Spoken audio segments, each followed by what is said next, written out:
But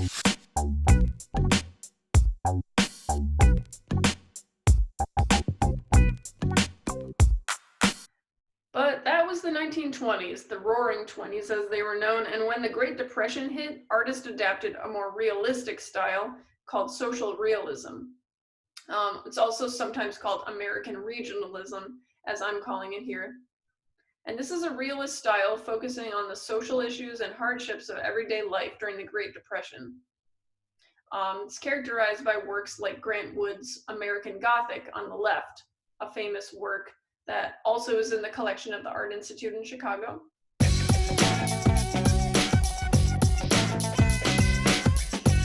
As well as Thomas Hart Benton's work, such as America Today, which was a mural for a school in New York City. A lot of the subject matter of American regionalism dealt with rural subject matters instead of urban ones. They were also interested in elevating the plight of the worker or the masses, the everyday person. So a lot of these images show like people hard at work, show people who are living in kind of like poor rural conditions. Even though they're representational in style, and they're not very abstract, and you might think like, well, how are these new or cutting edge? What the artist believed was it was the political content of their work. So they saw art as a weapon that could fight the capitalist exploitation of workers and stem the advance of international fascism. The Great Depression had almost stopped art sales, so the federal New Deal projects like the Work Progress Administration, or WPA, established in 1935, was absolutely essential to keeping artists employed. The WPA was the largest and most ambitious of the American New Deal agency, employing millions of people. Also part of the New Deal was the Farm Security Administration, or FSA, designed to assist poor farmers during the Dust Bowl and the Great Depression. During the FSA's existence was a small but highly influential photography program that portrayed the challenges of rural poverty. Under the direction of Roy Stryker, the FSA photographers like Walker Evans, among others, were assigned to document small-town life and demonstrate how the federal government was attempting to improve rural communities during the Great Depression. Here we're looking at a few photographs by Walker Evans.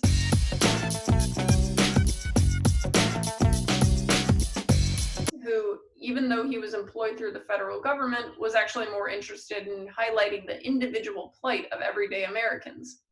He wanted to give them a sense of dignity and respect, much like Grant Wood's depiction of rural life in painting. One of the most famous FSA photographs is on the left. It's by Dorothea Lange, and it's called Migrant Mother. It depicts a mother and her children in a settlement in California in 1936. One critic called the photograph on the left timeless, a vital reflection of the times. So what do you think makes it timeless? What makes it a reflection of the times? In Germany, during the Weimar period from 1918 to 1933, this social stratification can be seen in the art of the time as well. Here we're looking at two paintings that kind of highlight the attitude of public life in Weimar Germany. It was called Weimar Germany because it was after the establishment of the Weimar Republic in Germany. Something else that took place in Weimar Germany was a school called the Bauhaus, which was established in 1919. The Bauhaus sought a union of art and technology, with an emphasis on developing prototypes for industrial production. Students made and sold products to raise money for the school and learn about industrial processes. They stressed the importance of designing for mass production as well, and it was at this time that the school adopted the slogan, "Art into Industry." Citizens of Weimar, however, accused the school of cultural degeneracy, and the school's funding was cut by the Weimar government, so they were forced to close in 1925, and that was coincidentally the same year that Hitler published the first volume of Mein Kampf.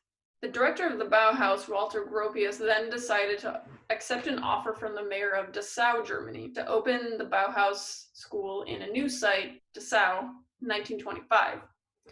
The style associated with the Bauhaus is all about restraint. Everything is pared down with no adorned surfaces and no applied decoration. So very streamlined, kind of industrial looking work. Women in Germany were granted the right to vote and be elected in 1918. And women held important roles at the Bauhaus, not just as students, but also as faculty members. However, most of the women who taught at the Bauhaus were teaching in some of the studios that were already generally associated with women's work, like the weaving studio, for example, the fiber studio. On the left, we see Mariana Brandt in a self-portrait wearing some of the jewelry that she had designed. And on the right is Gunther Stölzl, who taught in the weaving workshop. In 1933, the Bauhaus was shut down by the Nazis. And of course, the situation only got worse. In Munich, just a few years later, was the so-called Degenerate Art Exhibit, which opened in 1937. And it was an exhibit meant to mock modern art, like Dada, Expressionism, Surrealism, and whatnot. Basically all of the modern isms that we've learned about for the past few weeks. And it was hugely popular. I can't stress that enough. It had 2 million visitors in Munich alone. It was organized by the Nazi Party, and the sign on the wall in this photo over here, if you can see that, it says, "Take Dada seriously, it's worth it." Of course, it's mocking Dada. Now keep in mind that Dada was an international movement. So why would that be a problem for Hitler or the Nazis? Modern art was also all about modernity, about change, about the realities, even unsightly ones. Art in this show was mocked and laughed at, but then it was destroyed and burned. Artists, architects, and teachers lost their jobs first, then either fled to other countries or were sent to concentration camps. Upon the opening of the exhibit, Hitler said, "Cubism, Dadaism, Futurism, Impressionism have nothing to do with our German people. I will therefore confess now that I have come to the final, inalterable decision to clean house, just as I have done in the domain of political confusion." It reminds us of the power of art, that it can provide an argument and justification for such powerful and frightening ideologies. On the upper left, this is the kind of art that the Nazi Party approved of. Anything that promoted the notion of one unified, unadulterated people. It's a realistic, figurative style, and it's something I would call creepy classicism. All art and film was supposed to elevate Hitler to godlike status. Like the example on the bottom right, shot by Leni Riefenstahl, in which Hitler is framed from below looking up. And that's a really common technique that we see in propaganda art. In American art of the next decade, abstract art thrived in the work of Jackson Pollock and other abstract expressionists. Charlie Chaplin and others mercilessly parodied Hitler, promoting American art and culture as emblems of the freedoms fostered under liberal democracy, in contrast to tight constraint in Germany and other totalitarian regimes. But were we so free in America? Anti-Semitism was at a high in the 1930s. Several surveys taken from 1940 to 1946 found that Jews were seen as a greater threat to the welfare of the United States than any other national, religious, or racial group. Japanese and other Asian American families were rounded up and sent to internment camps. And with the Great Migration of African Americans from the rural South to northern cities, racial tensions exploded, most violently in Chicago, and lynchings increased dramatically in the 1920s. To provide a little bit of a broader context surrounding World War II, World War II was a much more popular war than World War I was. It was seen as a necessary war, and Americans rallied behind it. And of course, art played a role. The threat of nuclear war by the mid-1940s was a reality and a constant fear. How do you rebound from the atrocities of this war, of the Holocaust, of the constant threat of nuclear war, of man's inhumanity towards man? As Barnett Newman stated, we felt the moral crisis of a world in shambles, a world destroyed by a Great Depression and a fierce world war, and it was impossible at that time to paint the kind of paintings that we were doing. Flowers, reclining nudes, people playing the cello. So cue the abstract expressionists. Here they are posing for Life magazine. Several of the artists themselves were emigres from Europe, including Willem de Kooning, who was from the Netherlands, Mark Rothko, who was from Latvia, and Arshil Gorky, who was from Armenia. And altogether they were referred to as the New York School, or the Abstract Expressionists. Broadly speaking, they're a post-war movement characterized by non-objective imagery, in other words, totally abstract imagery that appeared emotionally charged with personal meaning. Painters fell into two broad groups, those who focused on gestural application of paint, called action painting, and those who used large areas of color as the basis of their compositions, and we call that color field. Pollock's innovative technique of dripping paint on the canvas spread onto the floor of his studio prompted critic Harold Rosenberg to coin the term action painting to describe this type of practice.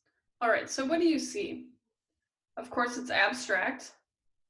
The idea was that because it was abstract, these paintings could be universally understood.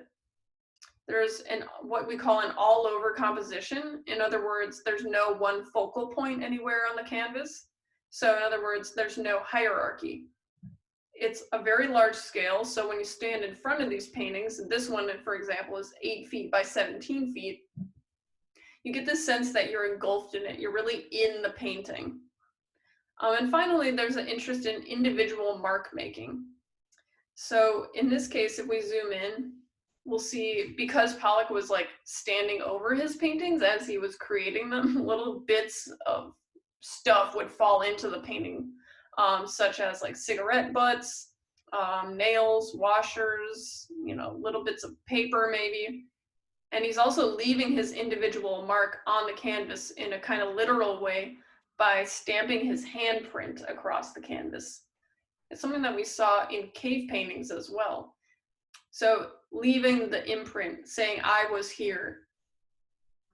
According to the critic Harold Rosenberg, at a certain moment, the canvas began to appear to one American painter after another as an arena in which to act. What was to go on the canvas was not a picture, but an event. So what's so important here is that the artist's hand has lost connection with the canvas.